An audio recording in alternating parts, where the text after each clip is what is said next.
Hello दोस्तों, तो हमारे पास जो क्वेश्चन है उसमें हमसे क्या कहा गया है कि प्रकाश के अपवर्तन से आप क्या समझते हैं। तो हम क्या करेंगे, हम प्रकाश के अपवर्तन को समझेंगे। ठीक है, तो हम प्रकाश के अपवर्तन को समझते हैं। तो होता क्या है कि जब भी कोई प्रकाश किरण किसी एक माध्यम से दूसरे माध्यम में प्रवेश करती है तो वह अपने मार्ग पे ना चलकर अपने मार्ग से कुछ विचलित हो जाती है। ठीक है, वो या तो अविलंब से दूर हटेगी या अविलंब के पास अविलंब की ओर झुकेगी। अब अविलंब क्या होता है इसे हम लोग देखेंगे अभी। ठीक है, लेकिन ये क्या होता है कि जब भी कोई प्रकाश किरण एक माध्यम से दूसरे माध्यम में प्रवेश करती है तो वो अपने मार्ग से कुछ विचलित हो जाती है। ठीक है, इसे क्या कहते हैं, प्रकाश का अपवर्तन कहते हैं। ठीक है, तो अब यहाँ पे क्या होता है, इसको हम लोग लिख के देख लेते हैं।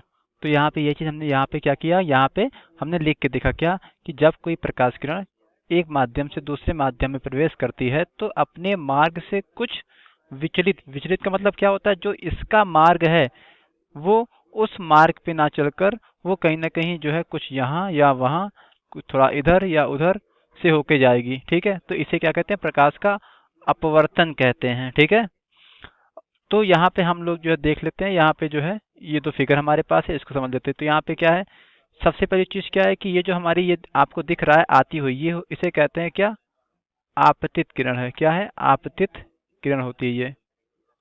ठीक, और जो ये जो है दूसरे माध्यम में प्रवेश करती है इसे कहते हैं हम लोग क्या, अपवर्तित किरण। अपवर्तित किरण, ठीक है, अपवर्तित किरण। यहाँ पे अपवर्तन हो रहा है तो अपवर्तित किरण कहते हैं।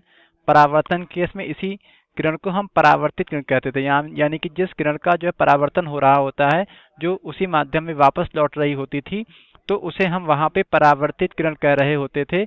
हाँ, ठीक है, तो और यहाँ पे क्या होता है, यहाँ पे आने वाली किरण को आपतित, ये तो बिल्कुल जो है कांस्टेंट है, ये हमेशा जो यही रहता है क्या, आने वाली किरण क्या, आपतित किरण। ठीक है, अगर परावर्तन हो रहा है तो परावर्तित किरण, और अगर अपवर्तन हो रहा है तो अपवर्तित किरण कहते हैं। ठीक है, तो यहाँ पे क्या हो जाएगा, यहाँ पे अब है क्या, यहाँ पे ये प्रकाश किरण ऐसे आ रही थी। ठीक है, इस तरीके से आ रही थी, ये इस तरीके से आ रही थी। ठीक है, अच्छा, इस बिंदु को हम लोग जो है यहाँ पे जो है आपतन बिंदु कहते हैं। और यहाँ पे जो अगर 90 डिग्री की एक कोई लाइन बना दे तो इसे हम लोग क्या कहते हैं, इसे एन से दिखाते हैं और इसे कहते हैं अविलंब। इसे हम लोग अविलंब कहते हैं।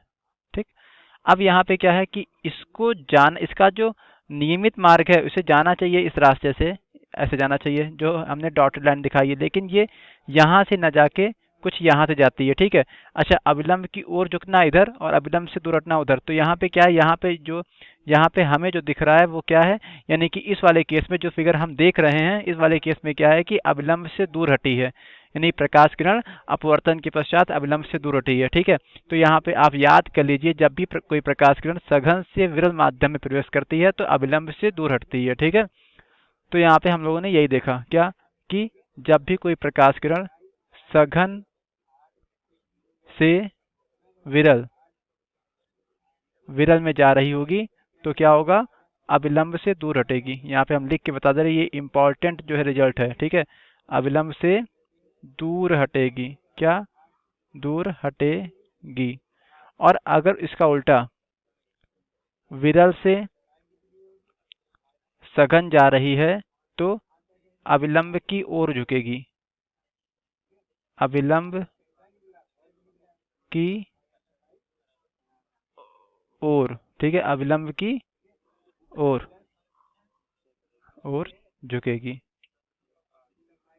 ठीक है, तो अविलंब से दूर हटना और अविलंब की ओर झुकना। अब सघन और विरल माध्यम की बात करें तो कोई भी माध्यम, ठीक है, यहाँ पे आप ऐसा नहीं कह सकते हैं कि हमेशा जो है ये माध्यम सघन है और ये माध्यम विरल है, नहीं। ठीक है, सघन और विरल माध्यम कुछ भी हो सकता है।